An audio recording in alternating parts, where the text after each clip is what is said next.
Do you know that NASA explores not only stars, planets, galaxies, or black holes? Hard to believe, but yes.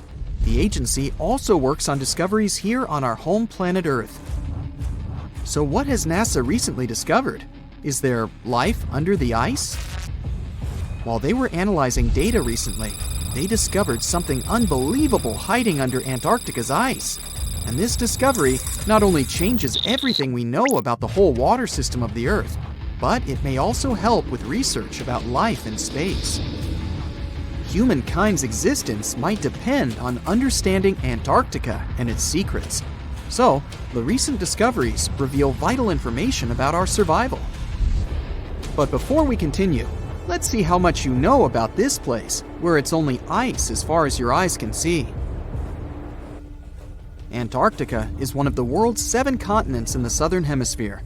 It's the 5th largest continent in terms of total area, and that means it's almost twice the size of Australia. Want to see real meteorites? Go to Antarctica. Due to its dry climate, Antarctica is one of the best places to observe space. But what's even greater is that you can find meteorites on the white surface of the continent. Scientists have already plucked about 45,000 meteorites from the ice, and they think they can see another 300,000. Since there aren't many terrestrial rocks there, it's easy for them to spot them, thanks to their dark color. Antarctica's dry desert environment also helps preserve them, even the ones that fell to Earth more than 1 million years ago. And can you imagine any volcanic activity in Antarctica? It's hard. But this place is where fire meets the ice. West Antarctica is where most volcanic activity occurs. Scientists recently found that 138 volcanoes exist in West Antarctica alone. Wow! You would think that Antarctica is always cold, but no. Its coastal regions can get as warm as 50 degrees Fahrenheit. But have you ever wondered what Antarctica would look like if there were no ice? It may seem unimaginable now, but it was not always covered by ice. That was 34 million years ago, though, so nobody could tell how the continent's surface would be without the ice. But NASA changed that. They generated computer simulations and created the most accurate map of it as of today. What they saw was incredible. The continent was not flat at all like it seemed. It's pretty bumpy with valleys, rolling plains, and high mountains. But this was nothing next to what they had discovered under Antarctica's ice. So, what is it? Drum roll, please. NASA found 2 new subglacial lakes. And what's even cooler about it is that they spotted these lakes from space. How is that? If your answer is high-tech satellites, then you're right. In 2003, NASA launched a satellite called IceSat. It measured ice sheet mass balance and cloud and aerosol heights. The satellite also helped create the ice-free map of Antarctica. In 2010, the European Space Agency launched the second satellite, CryoSat-2. It was for tracking the changes in the thickness of the ice. Then, in 2018, NASA launched the third one, IceSat-2, a follow-on to the IceSat spacecraft. It measured ice sheet elevation and sea ice thickness. It was NASA's most advanced Earth-observing laser instrument. It delivered the highest precision data. And when that was combined with the data from the other satellites, it was possible to spot these 2 new lakes near a pair of larger ones. But how is it possible that these lakes exist in the first place? The average thickness of most Antarctica ice is approximately 1.2 miles. However, it can get over 1.8 miles thick in some places, especially during the winter. So, you might think that there's nothing under there, but science says otherwise. It's not quite possible to see it with your bare eyes, but the continent's ice is slowly but constantly flowing in different directions under the force of its weight. But scientists could not figure out how water moved for many years. That started to change in 2007, when data gathered from the IceSat provided insight into what hides beneath the surface. They first discovered an entire network of meltwater lakes connected under Antarctica's fast-flowing ice streams, and there were hundreds of them. Scripps Institution of Oceanography glaciologist Helen Amanda Fricker figured that the elevation changes measured by IceSat happened because of the dynamics of these lakes. They did not hold meltwater statically. Instead, they were filling and draining continuously over time through a system of waterways. And as they did that, the ice above rose and fell. But where do they drain? The ocean, of course, and it drains a lot. A recent study, co-authored by Fricker, found that the drainage of one lake flushed as much as 198 billion gallons into the ocean in only 3 days. Countless mysteries about how nature works are still waiting to be solved. But finding the 2 new lakes will give scientists a better picture of how fast the Antarctic ice sheet will change as the climate gets warmer, and how this will affect global ocean currents and sea level rise. The filling and draining cycle of the lakes also caused the ice sheet to suffer cracks and crevices. So, the information they find from these new lakes will also give them a better understanding of the damage on the surface of the ice. They will also be able to assess how this filling and draining system influences the speed at which ice slips into the oceans and seas. And that means they can evaluate how the added freshwater may alter marine ecosystems. This discovery may also suggest whether life is under the ice. Wow! Scientists drilled through about 3,504 feet of ice and found that water samples taken from one of the lakes contained approximately 10,000 bacterial cells per milliliter. Such a high number of bacterial life is a good sign, because that means the icy waters might also support higher life forms, such as microanimals, and one of these new lakes might even be their home. But the most exciting thing is that the new lakes might help them understand whether life on other planets is possible. Scientists believe any life below the frozen surface of the planet Mars might follow the patterns seen in Antarctica's lakes. So, there is a possibility that they might find critical new information on the type of life that may have existed on the red planet. You wouldn't want to be there during the winter, though. The lowest temperature on Earth you can experience is negative 128 degrees Fahrenheit. In 2010, there was an even lower temperature of negative 135 degrees Fahrenheit, and you may feel this cold much worse due to the strong and dry winds. Did you know that the size of the ice surface on Antarctica also changes throughout the year? It's about 1.2 million square miles during the summer, but when it's winter, it grows to 7.3 million square miles. Yet, despite the change, it remains the largest piece of ice on Earth. Sorry, Arctic, you lose. Do you know these cute little penguins? Consider these animals the locals, because there is no native population in Antarctica. It's a no man's land, because no single country owns it. But do you know who really owns it? 5 different species of penguins, seals, and killer whales. Ha ha. Despite the continent's harsh conditions, you can visit it as a tourist for fishing and research purposes. Around 5,000 people reside on the continent during summer at research stations. But when winter comes, the number naturally drops down to 1,000. Antarctica's ice blanket makes up 70% of the world's freshwater reserves. Imagine what would happen if it melted. The global sea levels would be raised by almost 200 feet. Meteorites rain down on Earth every single year. Almost 63% of the 69,268 meteorites scientists have officially recorded in the Meteoritical Bulletin database have been picked up from a polar desert.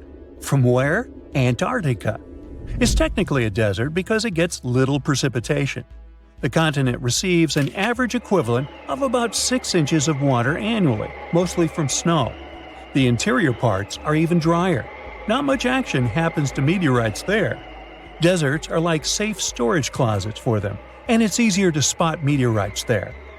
In total, there are around 42,000 meteorites in Antarctica. Most of them have been spotted since 1976. The Sahara Desert in Africa isn't far behind.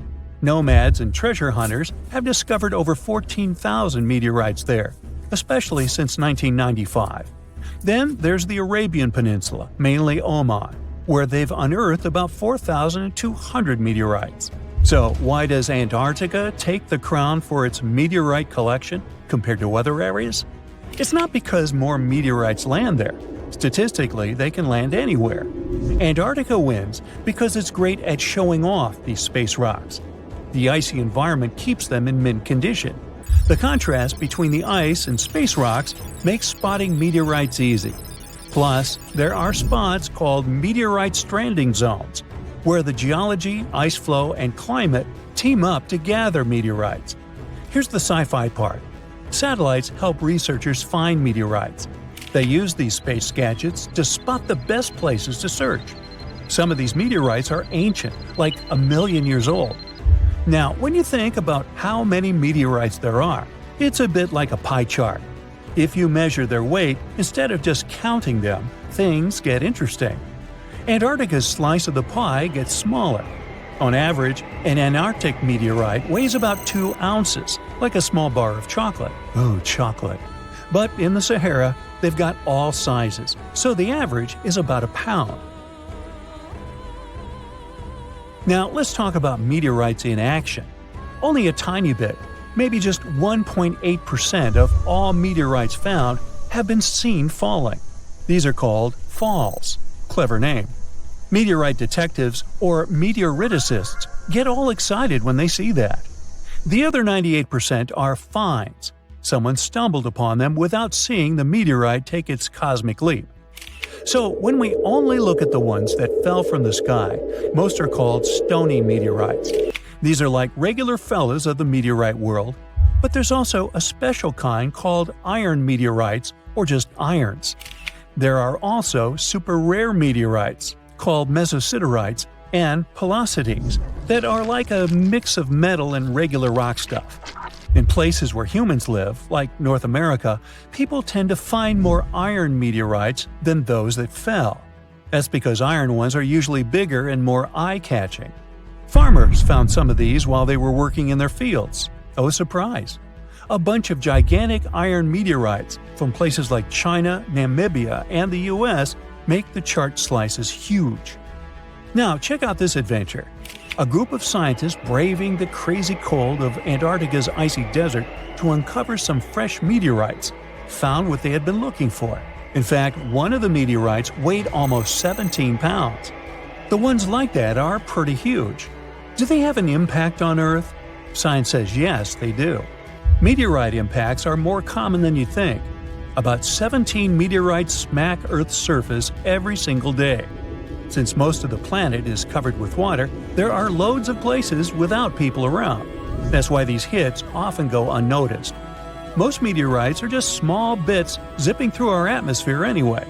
By the time they touch down, they get tiny thanks to all the friction against the air. Not all meteorite impacts are wimpy. Some supersized ones have rocked our world.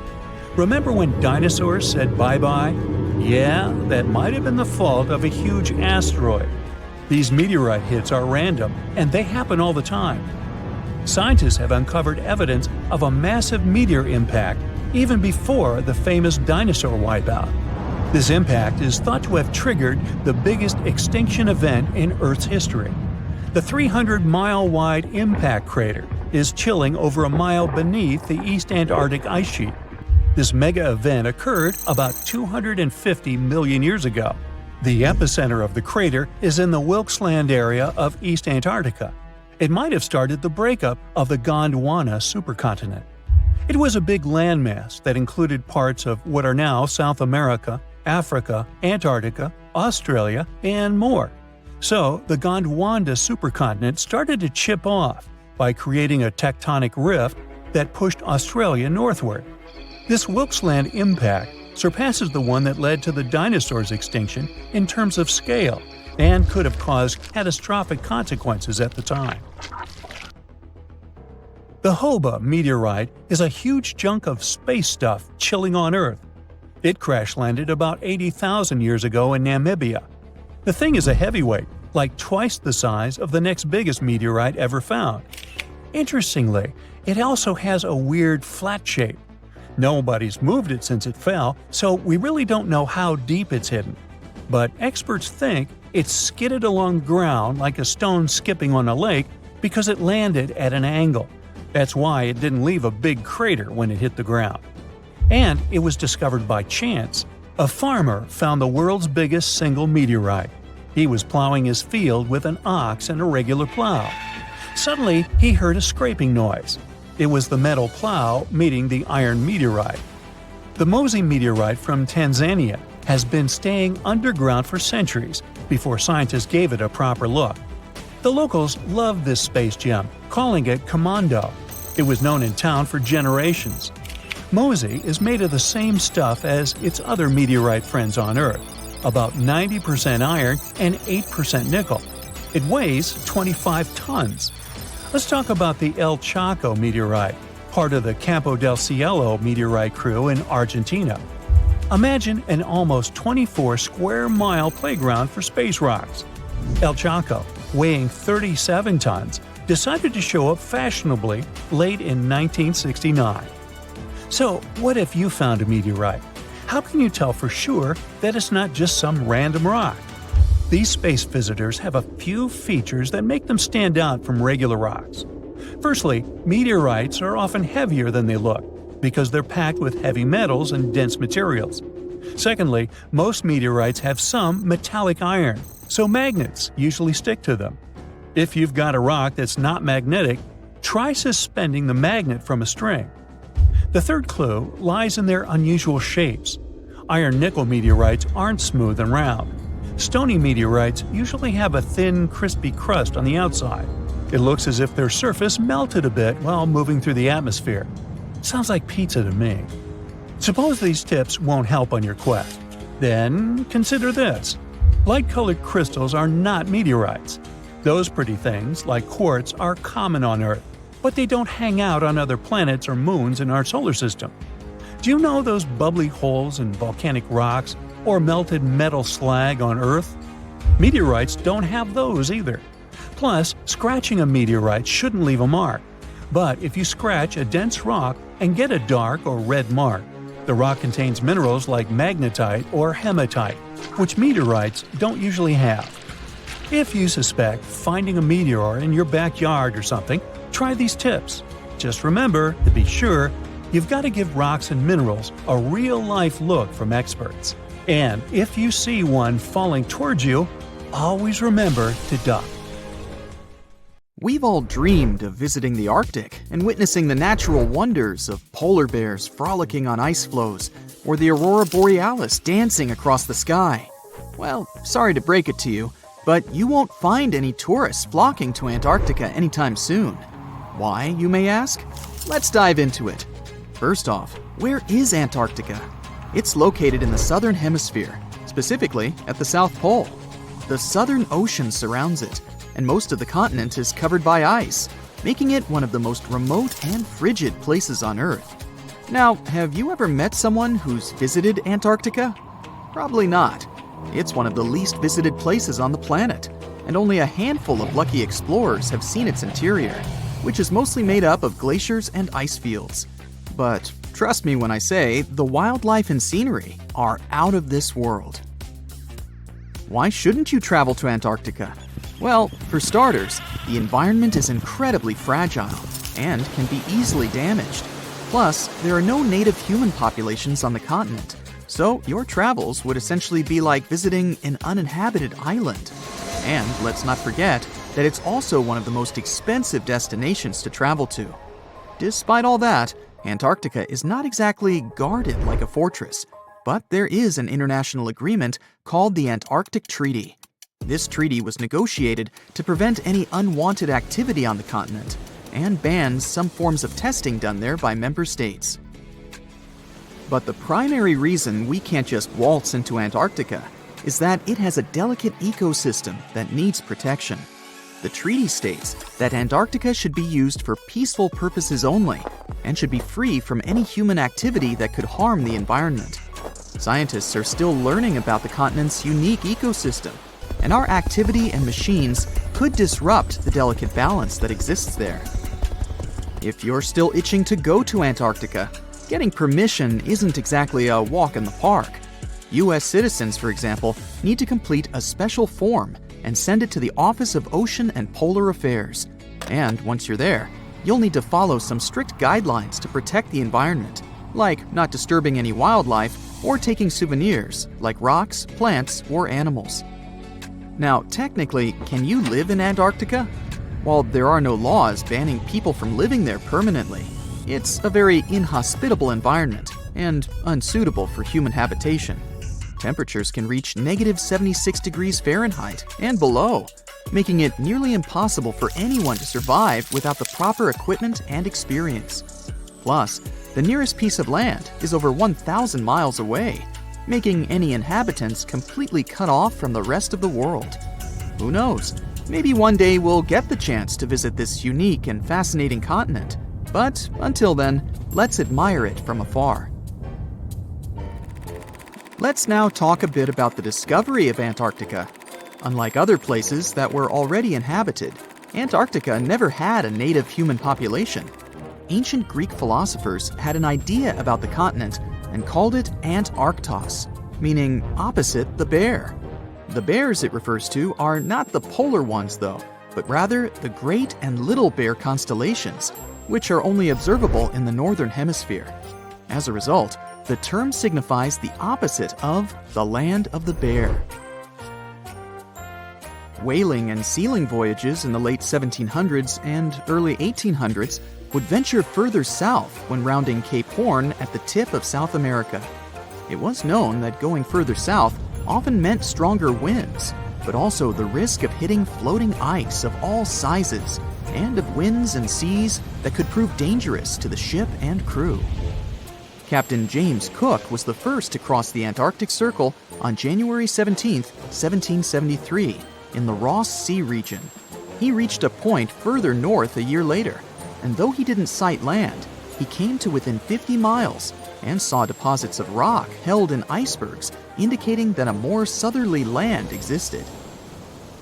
The first sighting of Antarctica is widely acknowledged to have taken place in January of 1820, during the voyage of two ships under the command of Captain Fabian Gottlieb von Bellingshausen, as part of a 2-year exploratory expedition around the world to discover new lands. The captain's ships were the first to have crossed the Antarctic Circle since Cook. The first undisputed landing on Antarctica didn't happen until much later, on January 24, 1895, at Cape Adare during the whaling voyage of the ship Antarctic, led by Henrik Bull. A small boat with 6 or possibly 7 men on board rowed ashore during calm conditions. You might not believe it, but Antarctica is actually a desert. With all that ice, you'd think it'd be like a winter wonderland with snowball fights and hot cocoa all day long. When we think of deserts, we picture camels and cacti and people struggling to find water. But in Antarctica, it's a whole different story. The struggle isn't to find water, it's to find anything that's not covered in ice. And the average rainfall has been just over 0.4 inches in the past 30 years. That's like a few drops of rain compared to what we're used to. So technically, it's not the dunes or sizzling heat that makes a desert, well, a desert. It's the lack of precipitation. But don't worry, if you ever find yourself lost in Antarctica, you won't have to worry about getting thirsty. Just make sure you bring a jacket and some mittens, because it's cold enough to make you into a popsicle. Not only is Antarctica one of the driest places on Earth, but it's also the coldest, the windiest, and the highest. Talk about overachieving. The penguins and scientists down in Antarctica have at times found themselves in a bit of a pickle when it comes to time. You see, unlike the rest of us on this big blue planet, there is no Antarctica time zone. All the lines of longitude meet at a single point at the South Pole, making it a bit of a head-scratcher when trying to figure out what time it is. Now, you might be thinking, but how do the scientists and researchers keep track of time down there? Good question. They typically stick to the time zone of the country they departed from. However, with stations from all over the world on the Antarctic Peninsula, things can get a little wacky. Imagine trying to coordinate with your neighboring countries without accidentally waking them up in the middle of the night. You might think that not much could survive in a place where the temperature is extremely cold, the sun barely shows up, and the wind could blow you away faster than a tumbleweed. Well, as in many places on Earth, life found a way into Antarctica too. Believe it or not, this frozen continent is buzzing with activity. It's home to billions of krill, which in turn attract lots of seals and more penguins than you can shake a fish at. But don't let their cute and cuddly appearance fool you.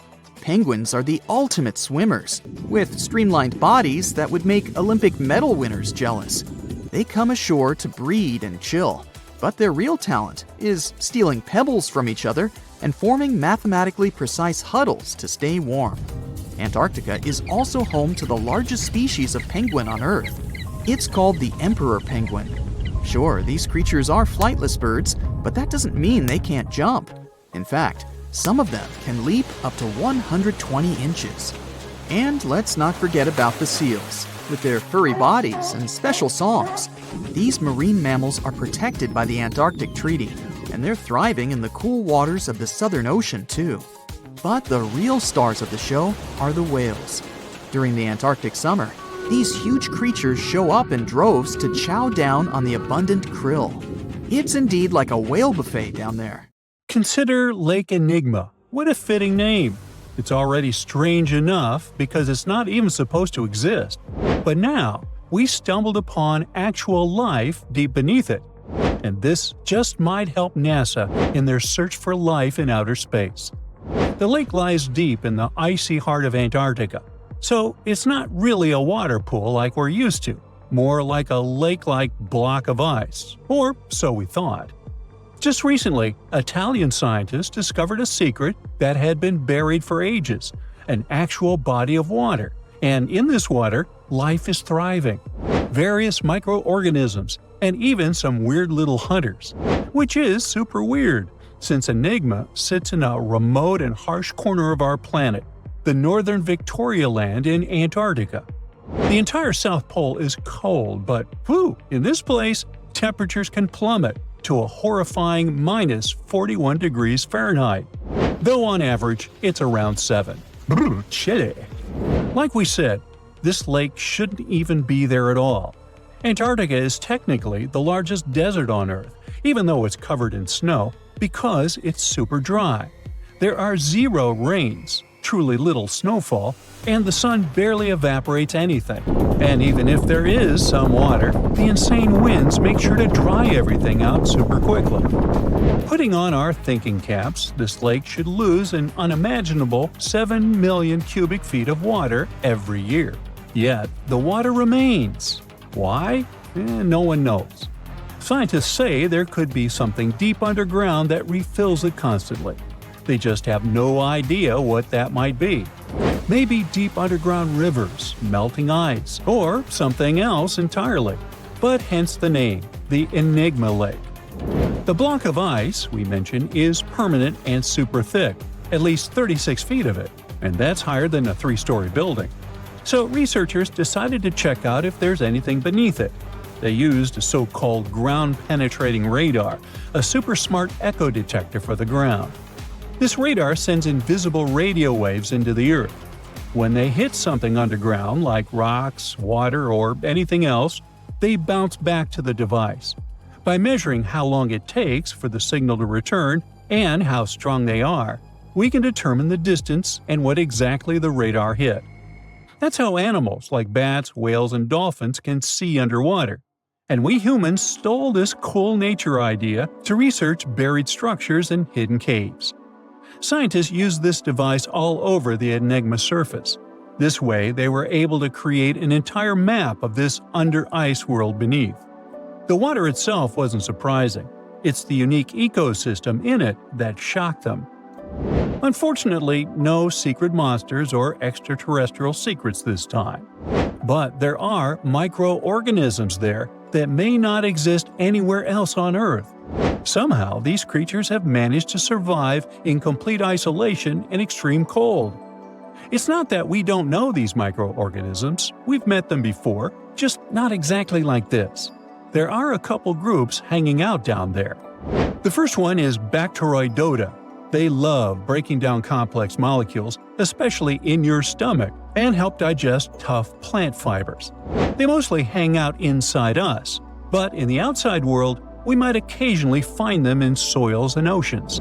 Then actinobacteriota, genius chemists among bacteria. They decompose organic materials and help the soil get healthier.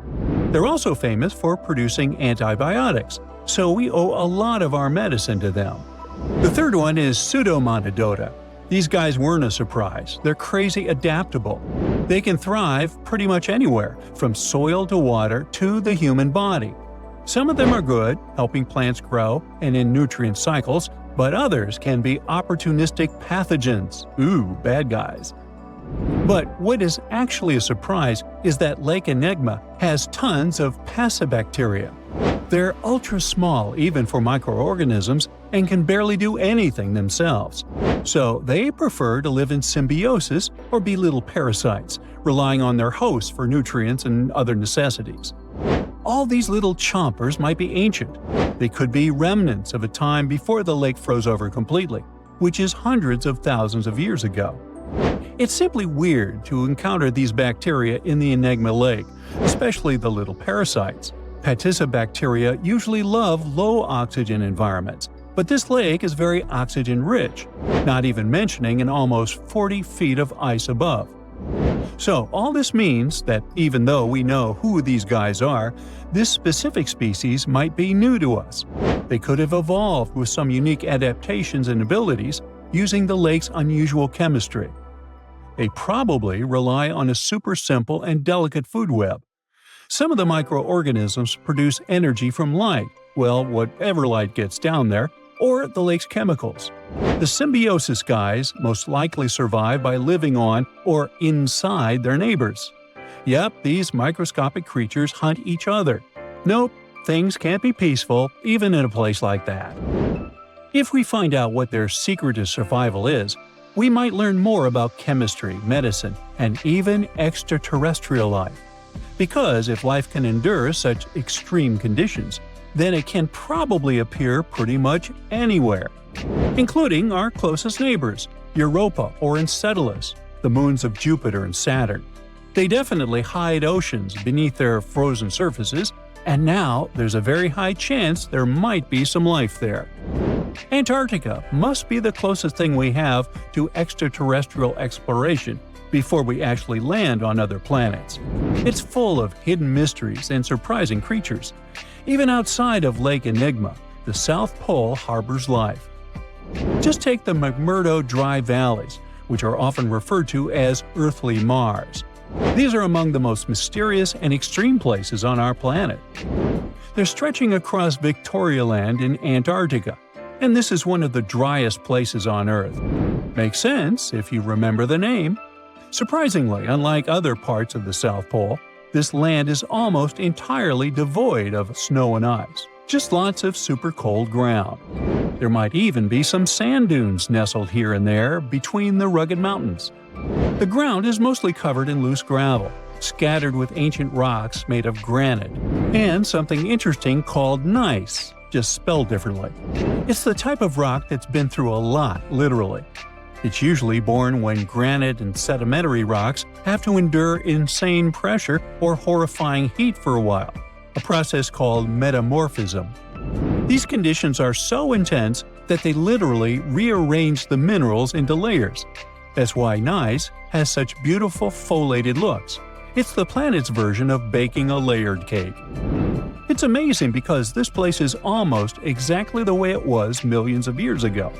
These valleys are frozen in time, and they give us a little glimpse into Earth's distant past. And that includes life. Once again, local winds are absolutely terrifying gusts of cold air racing downhill, and they evaporate snow faster than it can even melt.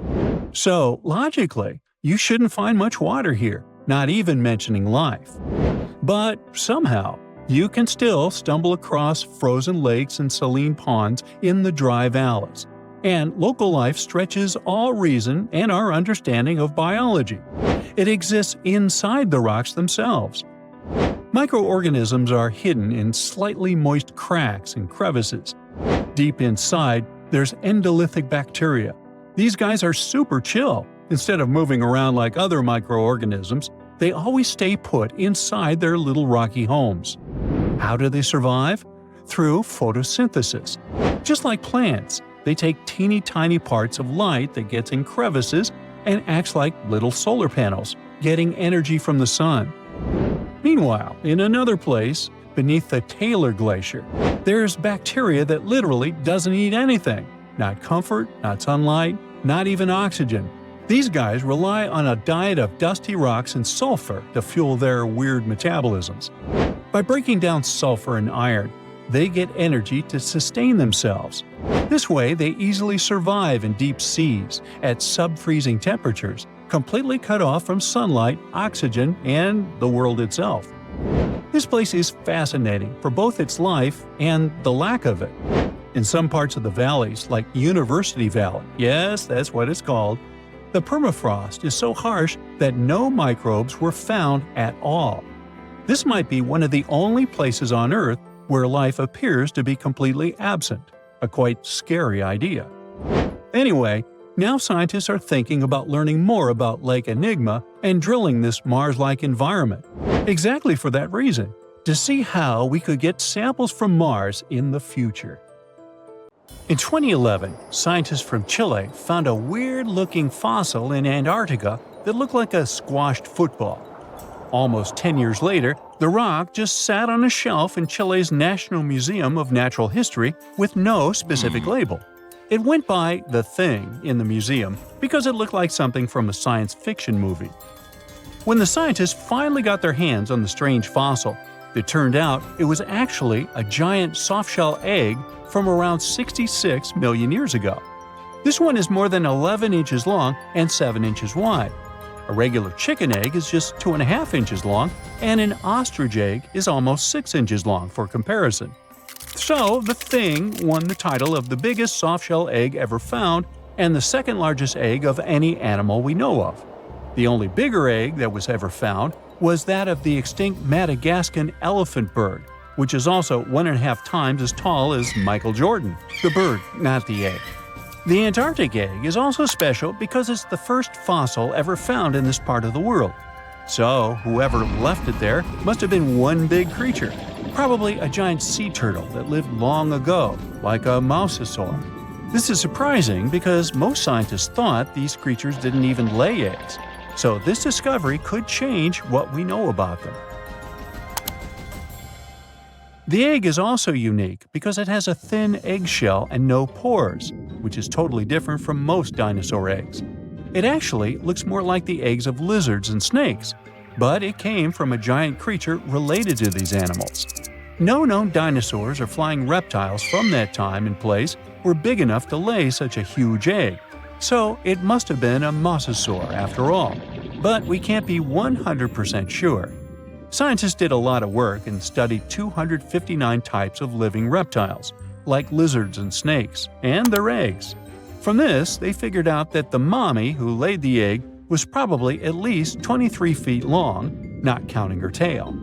During the late Cretaceous period, this part of Antarctica might have been like a nursery. Paleontologists have found bones of tiny mosasaurs and plesiosaurs in the same area, along with bones from the grown-up ones. Archaeologists in Norway made another cool but literally discovery and found dozens of arrows that had been hidden in ice for 6,000 years. They were melting out of a large ice patch in the high mountains, covering an area of about 45 football fields. In 2014 and 2016, when the summers were extra warm, scientists went to an ice patch called Langfoni to look around.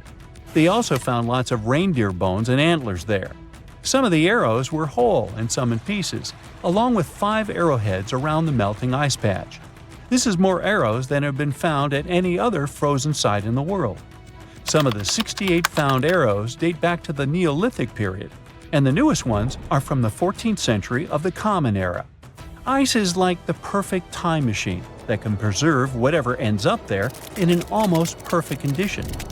Langfoni became famous as one of the first ice patch sites after a local hiker found a 3,300-year-old leather shoe right next to its edge. Scientists are studying places like this to understand how people use these sites and how the ice patches from Norway to North America changed over time. Now, once upon a time, around 32,000 years ago, to be exact, a squirrel buried some seeds near a river in Siberia. Am I the only one getting the Ice Age vibes? Anyway, these seeds belong to a plant with cute white flowers. Thousands of years later, a group of scientists found these seeds buried deep in the frozen ground, about as far down as a 12-story building is tall. The seeds were surrounded by ice and bones of animals, like mammoths, bison, and woolly rhinoceroses. The mature seeds had been damaged, maybe by some squirrel, but some of the younger seeds still had good plant parts inside them. The scientists carefully took those out and put them in small containers to help them grow. And here comes the coolest part. They were able to grow the plants. Their flowers were shaped a little differently from the flowers of the same plant that grows today. After a year, the Ice Age plant even made new seeds. Based on this, the scientists suggested that permafrost could be a depository for an ancient gene pool, and we could find extinct species there and bring them back to life. Scientists on an icebreaker in Antarctica were looking for whales, but found something way more unusual. The camera behind the ship, which is as heavy as a car, detected 16 million ice fish nests on the floor of the Weddell Sea. The nests were located about every 10 inches in all directions and covered an area of 93 square miles, which is slightly bigger than the whole of Washington, D.C. The colony even had a distinct border, which was a line in the sand. The scientists were in the area because they were studying a special spot in the ocean where the water was a little warmer than the water around it. In this warmer water, they found tiny animals called zooplankton near the top. When the young ice fish hatch, they swim up to this area to eat the zooplankton before going back down to the seafloor to grow up and have their own offspring. Since there was so much food, it made sense to see ice fish in this warm water. But they didn't expect to find such a huge number of ice fish nests, much more than anyone had ever seen before. New Zealand's Antarctic Heritage Fund found some old photo negatives in a hut in Antarctica. They turned out to be unique images from the Ross Sea Party.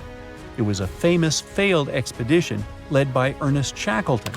He wanted to become the first person to cross Antarctica by land, from the Weddell Sea to the Ross Sea, passing through the South Pole. But things went wrong when their ship, the Aurora, was blown out to sea. They had to use the hut from another explorer, Captain Robert Falcon Scott. His goal was to be the first person to reach the North Pole, but sadly, he didn't succeed either. The negatives were made of cellulose nitrate and were found stuck together in the small box. The Trust took the negatives back to New Zealand, where they carefully separated them and discovered 22 hidden images. Many of the photos were damaged, but the Trust could still recognize some familiar places around McMurdo Sound, a well-known area in Antarctica. No one knows for sure who took the pictures. In December 2021, some scientists noticed a strange mark on the Larsen Ice Shelf, a giant sheet of ice off the eastern coast of Antarctica. They thought it might be a river flowing under the ice, so they drilled down over 1,600 feet to check it out. They expected to find water, but they didn't expect to see that the water was full of fast-moving creatures called amphipods. The scientists also found that the water in the underground river had unusual layers of currents moving in different directions, which they still don't fully understand. Another surprising thing happened during their research. On December 20th of the same year, a volcano erupted far away in Tonga, and the pressure waves from the eruption were detected all the way down in the ice river in Antarctica. It shows how everything on our planet is connected, even in the most distant places. Look at those lush coniferous forests and tundra. What a wonderland! You may have mistakenly thought it's Canada, but it's not. It's Antarctica, about 34 million years ago. So what makes Antarctica this frigid today? It turns out a mix of dropping carbon dioxide levels and some tectonic shuffle played a huge role in transforming this ice-free paradise into the frozen continent we know now. About 50 million years ago, CO2 concentrations were sky high, strutting around at around 1,000 to 2,000 parts per million. But as those levels tumbled down, global temps started to drop, paving the way for the mighty ice sheets that later took over Antarctica. While the CO2 dive was happening, tectonic activity was also working its magic. The big split between South America and Antarctica opened up the Drake Passage, which created the Antarctic circumpolar current.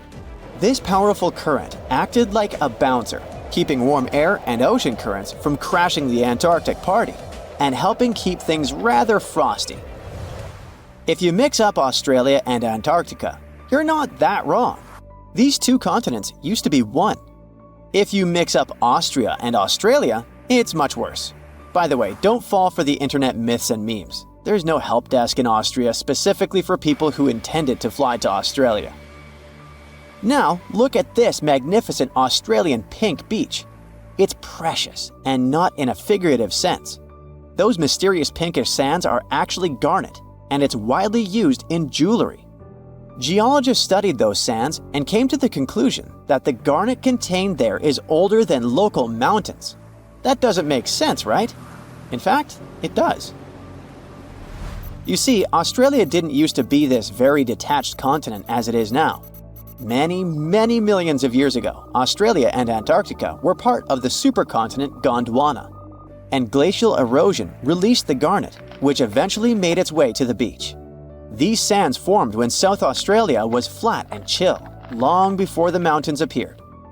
Most garnet gets washed away, but this batch has a rich history, tracing back to glacial rocks in the Transantarctic Mountains. So this pink sand comes from an ancient mountain range hidden under Antarctic ice. Not only does Antarctica ice hide gems like garnet, if you look harder, you might find entire buildings. Sounds insane, but this is exactly what a British explorer did. His name is Chris Brown, and he uncovered an entire building beneath the ice.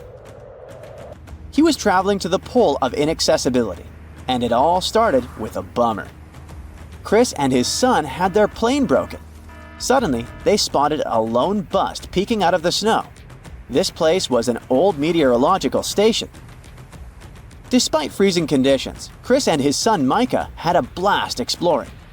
Chris is on a mission to conquer all 7 earthbound poles of inaccessibility and has tackled 5 so far.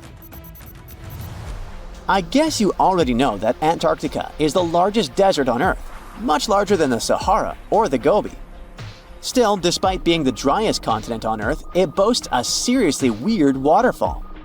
Nestled in the mesmerizing McMurdo Dry Valleys, it's 5 stories tall and looks like it's gushing blood. It's even called Blood Falls. It may look outlandish and even frightening, but its nature can be easily explained. The water that creates this crimson cascade was once a salty lake, but over time, it became sealed off from the outside world when glaciers formed on top of it. Now, this ancient water hanging out 1,300 feet below the surface has cranked up its salt levels to 3 times saltier than the ocean. This salt water is also loaded with iron and gets 0 oxygen or sunlight. When the iron-rich water trickles through a crack in the glacier and meets the air, it rusts up, turning dark red. You may have mistakenly heard that no bug species belongs to Antarctica, but it's not exactly true, because there's this tiny Antarctic midge living there. Plus, there are some spiders too. Those aren't your average spiders hanging out in the darkest corners of your apartment. Those are critters lurking in the chilly darkness of the Antarctic ocean floor. These little marine creepers are actually arthropods and can stretch around 20 inches across. As if that wasn't bizarre enough, they also breathe through little holes in their legs. Quick question. What's the color that you associate most with Antarctica? I'm sure it's white. That's my association too. However, Antarctica may look like a slice of watermelon. That colorful snow comes courtesy of a tough little algae called Chlamydomonas nivalis. When things start to warm up during the Antarctic summer, These little guys release their vibrant red and green spores, painting the snow in wild and funky colors. But it's best to steer clear because that snow is not just a pretty sight. It's also toxic and definitely not edible. Searching for fossils is always a blast, but when you're in one of the most remote spots on the planet, it gets even more exciting. A diverse team of scientists recently hit the mother lode, pulling in over a ton of fossils from ancient marine life, dinosaurs, and birds from the late Cretaceous period, about 71 million years ago. Their adventure kicked off with a flight to South America, followed by a 5-day trek through the infamous Drake Passage. Upon reaching Antarctica, they set up camp using helicopters and inflatable boats. You might be thinking, why dig in Antarctica with all that ice? Well, it turns out there are places where rocks pop up, depending on the season. The team went to James Ross Island, located in the Antarctic Peninsula, and they went there during February and March. And that's one of the few parts of Antarctica where in summer, rocks are exposed, and those rocks can come from the age of dinosaurs. The expedition was a success, as they discovered over a ton of remarkable finds. Next up, the fossils will head to Chile before making their way to Pittsburgh's Carnegie Museum of Natural History. Among their discoveries, they found relics dating back about 71 million years, alongside some around 67 million years old, including plenty of snails, clams, and various marine creatures. Yikes! Look at this creepy sea worm. It could live in LA and be a star in a horror movie, but it chooses to call the chilly waters of the Southern Ocean near Antarctica its home. These worms can grow up to 8 inches long and 4 inches wide, but don't let their spooky exterior trick you. Research suggests they might actually be superheroes in disguise, playing a vital role in keeping ecosystems buzzing. Now, see that head? It's not really a head, it's just a retractable throat that helps this toothy creature chow down on its meals. Antarctica has many creepy critters to offer. Let me introduce you to the Antarctic strawberry feather star. It's not like Patrick from SpongeBob though. It's more like a deep-sea creature straight out of a horror movie. Picture this, 20 wiggly arms, some stretching up to 8 inches, all decked out with these bizarre little bumps. Yikes indeed. Back in 2014, scientists buried 34 seismic monitors in the snow on the Ross Ice Shelf, which is huge. Think of it as an ice slab the size of Texas, just chilling over the Southern Ocean. These clever little machines picked up a nearly non-stop buzzing. Even though our human ears usually can't catch these low-frequency sounds, scientists have worked their magic and made them audible for us. They even shared the creepy audio online. A glaciologist from the University of Chicago says that if you could hear this vibration, it'd sound like a swarm of cicadas taking over the backyard in late summer. But these glacier explorers weren't trying to capture spooky tunes. They're actually on a mission to monitor the Ross Ice Shelf because things are heating up, literally, and the ice is melting faster than ice cream on a hot day. Ice shelves are like Earth's safety plugs, keeping all that massive ice from surging into the ocean. So what exactly is making all that noise? It's likely just strong winds whipping across ice dunes, creating a kind of natural vibration. This sleek, state-of-the-art submarine named Ran was sent to explore the depths of Antarctica. But as soon as it discovered something, it mysteriously disappeared. So, what happened? It all started when scientists wanted to explore one of the most remote and mysterious places on Earth, the Dotson Ice Shelf in West Antarctica. This ice shelf, silent giant, stretches 30 miles wide. That's almost the length of New York City. It stands between two icy promontories, the Martin and Bear Peninsulas, and it hides an entire world of geological mysteries. If you think that Antarctica is nothing but a desert of super thick snow and ice, you're wrong. There are entire landscapes hidden deep down there. The underside of the Dotson Ice Shelf is a rugged, dynamic terrain shaped by the slow, relentless forces of nature. There are towering ice formations, deep troughs, and bizarre structures stretching for hundreds of feet. Scientists are super curious about it, but as you can imagine, this landscape isn't easy to explore at all. To find out more, we have to scan the area with satellites or try drilling through the snow, trying to collect the big picture, piece by piece. But these methods only gave us vague hints. The real breakthrough happened when scientists came up with the idea to let the submarines explore it. Autonomous submersibles could swoop deep into the icy waters beneath the Dodson ice shelf and tell us what's up down there. These robotic explorers have fantastic advanced sonar systems. It's that thing that bats or dolphins do. They can use sound to see the world. Basically, they send out sound waves underwater, and when those waves hit something like the ice shelf above or the seafloor below, they bounce back to the system. Animals feel how long it took for the sound waves to return and how they changed. And this helped them understand what's located where. For example, clicks that dolphins send out tell them where the fish are. We copied this crazy evolutionary trick and adapted it to our underwater exploration. Only our version is much cooler, with a higher level of precision, so we created detailed maps of the environment. The Rand submarine was one of those robotic explorers. It was named after the Norse deity of the sea. Ran had been meticulously programmed to navigate a treacherous landscape of Antarctica. But even with all this training, its journey led to an unexpected and eerie end. In 2019, Ran was sent to explore the depths beneath the Dodson ice shelf. It was a hero, the first one to go on a mission like this.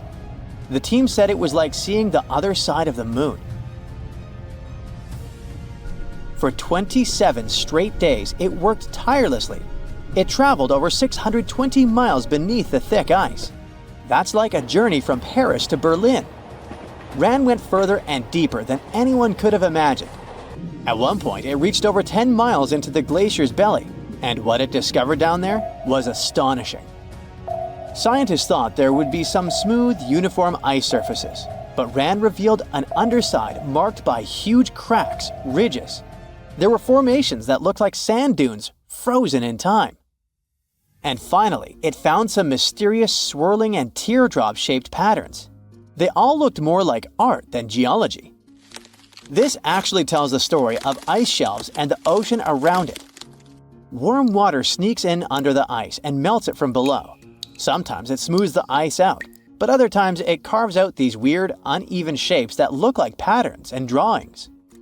And some of these shapes are huge, over 1,300 feet long. That's about 3.5 football fields. The reason why they look like swirling doodles is because the Earth spins. It makes the water turn in special ways, bending the shapes and drawing these spirals. It's called the Coriolis effect. Imagine you were on a merry-go-round and tried to throw something like a ball. It would go in a curve, not a straight line. Same thing happens with the water on Earth. Later, scientists found similar patterns in other Antarctic ice shelves, though they weren't as epic as the ones under Dodson. But Ran also discovered something horrifying. Turns out that these warm waters, aside from being great artists, are also a huge danger. The Dodson ice shelf isn't just hanging out serenely on the sea. It's part of a very delicate system and acts as a protective barrier that holds back huge glaciers in West Antarctica. The ice shelf is floating on the ocean, but it's still connected to the land. As warm water sneaks underneath it and the ice melts, the Dodson can't hold on to the land as tightly anymore. The protective barrier starts to weaken, and this lets the glaciers behind it move faster into the ocean. When those glaciers flow into the sea, they add more water, which could cause sea levels to rise, eventually changing our coastlines. Rand stumbled upon huge pockets where the ice was melting at alarming rates, all due to powerful underwater currents. It was like seeing a ticking clock on the glacier. The stakes were high, but luckily the submarine was ready. This time, it managed to return. And then, it worked for 5 more years, helping scientists with tons of useful data. The missions were daunting. There could be periods where Rand slipped into the pitch-black cavity beneath the glaciers, spending 24 hours without communication. but it was mapping every peak and every valley. It gained experience from over 40 missions below ice. Then, in early 2024, RAND went on a mission to the Thwaites Glacier. The mission was bold from the start. This place is also ominously referred to as the Doomsday Glacier. It's called that because it's slowly melting and has the potential to raise sea levels worldwide if it collapses, causing catastrophes everywhere. That's why RAND was dispatched to explore its underbelly, a place that had never been mapped so intricately before. The idea was to uncover the glacier's secrets, study how rapidly it was melting, and why. This was RAND's second time exploring Thwaites. During the previous visit, it became the first sub to ever map the glacier's underside. RAND was exploring the depths from 650 feet to 1,650 feet. It sent a lot of data about how the Doomsday Glacier was slowly melting due to warm ocean currents. But while venturing into these icy depths, something went wrong. Out of nowhere, RAND vanished. Without warning, without a trace.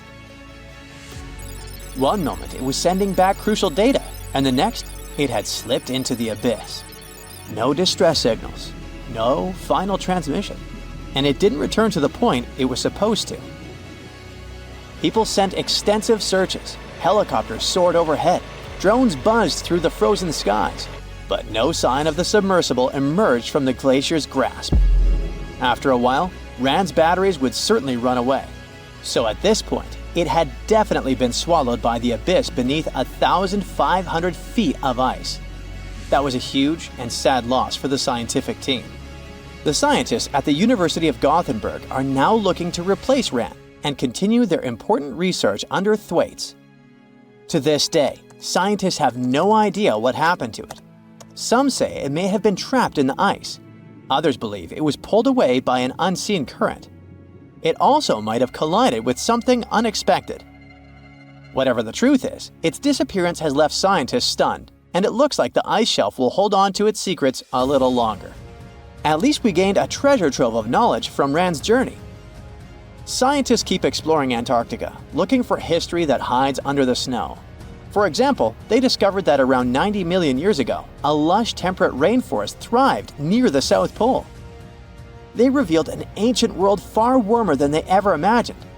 Deep in Antarctica, they unearthed fossilized roots, pollen, and spores preserved in the soil. All this shows that there was a swampy rainforest that flourished despite months of polar darkness. All these discoveries changed our understanding of Earth's climate, both in the past and the future. The South Pole is more than penguins and endless snow. There's a hidden ghost world within it. Look, it's right here on the globe. Don't confuse Antarctica with the Arctic, which is at the top of our maps. Much smaller in size, and let's face it, way less mysterious. The ice sheet covering Antarctica is about 1 to 3 miles thick, which is up to 16 Eiffel Towers stacked on each other. This massive blanket hides the true features and contours of Antarctica's land. We still don't know much about this mysterious continent, and it is ice and snow that are to blame. We still don't even know the true shape and size of this continent. Mapping Antarctica without some huge shovels is an incredibly hard task. But satellites learned to penetrate the ice with their cameras. And now we know there's actually an enormous, dramatic ancient landscape beneath the snow. The ghost of the past. About 90 million years ago, Antarctica was a much warmer place. It was actually a lush rainforest with tons of plants and probably teeming with life. It even had rivers flowing through it. Then the ice came. This happened about 34 million years ago, during the transition from the Eocene to the Oligocene, when our planet cooled significantly. It was the beginning of one of our several ice ages. The land remained, but now was hidden under ice and snow that got thicker and thicker. To a regular eye, Antarctica turned into a white desert, vast, flat, and featureless. Time went on. This massive ice sheet moved around, smoothing and shifting the ground beneath it. Over the millions of years, it changed what the land looked like.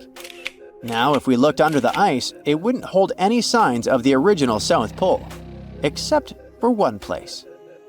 In areas where the ice is especially thick and doesn't move much, like in East Antarctica, it has actually worked the other way around. It became like a super thick blanket that protects the land. Normally, things like wind or rain slowly wear away the ground over time, changing its shape. But since we have this protective ice blanket, it prevents these natural processes from reaching the stuff underneath. So, the ground stayed almost the same for millions of years, like it's been frozen in time.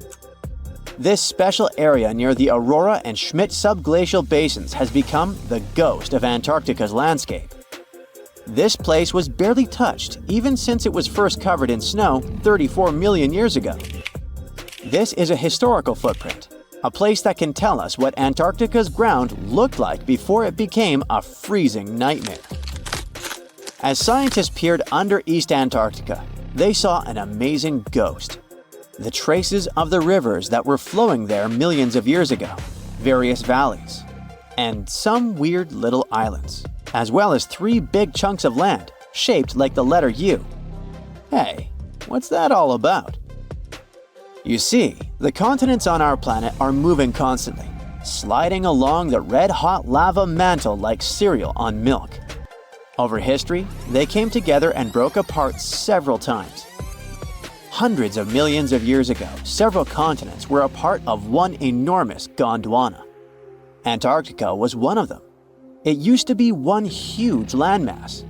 But when Gondwana broke apart, the poor continent got stretched by tectonic forces. Parts of land were pulled away from each other. Whoosh! And they got torn apart. And that's how we got these big chunks or blocks of land under thick layers of ice. In any case, scientists now want to explore this ghost a bit more. But to study it deeply, they need to actually drill down through the ice, like using a straw to get to the bottom of a thick shake. This will help them pick up some rocks and dirt from way below to learn more about the Earth's history and climate. Antarctica is the 5th largest continent in the world, approximately bigger than the entirety of Europe or Australia, competing with the entire South America in size. Aside from East Antarctica, we discussed there are several more regions: Antarctica Peninsula, South Pole, West Antarctica, and the Ross Sea. The continent is basically a frozen sandbox, and all its hidden, mysterious landscape is actually less explored than Mars's terrain. We only know for sure that without ice, it wouldn't just be flat and empty, but an entire world full of big mountains, huge canyons, and even fiery volcanoes. Some of these volcanoes are so huge that they peak above the layers of snow. In West Antarctica alone, there are at least 138 volcanoes, though only about 8 or 9 are active today. One of the craziest ones is Mount Erebus, the southernmost volcano and the tallest one on the continent, about 12,500 feet high. And deep beneath the ice sheet, this guy hosts incredible, beautiful subvolcanic caves. The temperatures there are warm enough for t-shirts. The Antarctic Peninsula, or Lesser Antarctica, looks like a bunch of mountainous islands deeply underground. It has newer volcanic rocks that are part of the Pacific Ring of Fire, which is like a giant circle of volcanoes and earthquake zones around the Pacific Ocean. The Greater Antarctica is a huge part, almost as big as Australia. It consists of East Antarctica and the South Pole. Beneath the ice, it's a place of rocks that have been around for a very, very long time, including the special zone we mentioned. You probably know that Antarctica is nearly devoid of humans. No wonder, with a mean temperature of about -46 degrees Fahrenheit. But even though this place is horrifyingly cold and deserted, life still clings on. You guessed it, in the underworld. In 2017, scientists found DNA traces of algae, moss, and even possibly unknown small animals in the deep caves. That means that even in such crazy conditions, there are still unique ecosystems thriving in little isolated warm pockets beneath the snow. There was another incredible find beneath Antarctica's Ross Ice Shelf. a lively ecosystem vibing within an underground river. Scientists have long suspected that Antarctica's underworld should have some freshwater lakes and rivers. One day, a satellite spotted a groove there. They decided to explore it and used a hot water drill to melt their way through the ice. As they reached the underworld, they dropped a camera into one of those hidden fresh rivers. And at first, they thought they'd find just some rocks or something. But instead, they stumbled upon hundreds of amphipods, tiny shrimp-like creatures. Little ones instantly swarmed around the lens. Shrimps blocked the camera and scientists couldn't check out what they wanted to. Pretty funny, but at least that means that there really is an important ecosystem deep within Antarctica. Now, they're gonna explore it. And all this is just the beginning of the mysterious underworld. Antarctica's snow also hides the deepest canyon on Earth under the Denman Glacier. Well, Mariana Trench is still the deepest point on Earth, but it's a part of the oceanic crust, geologically speaking.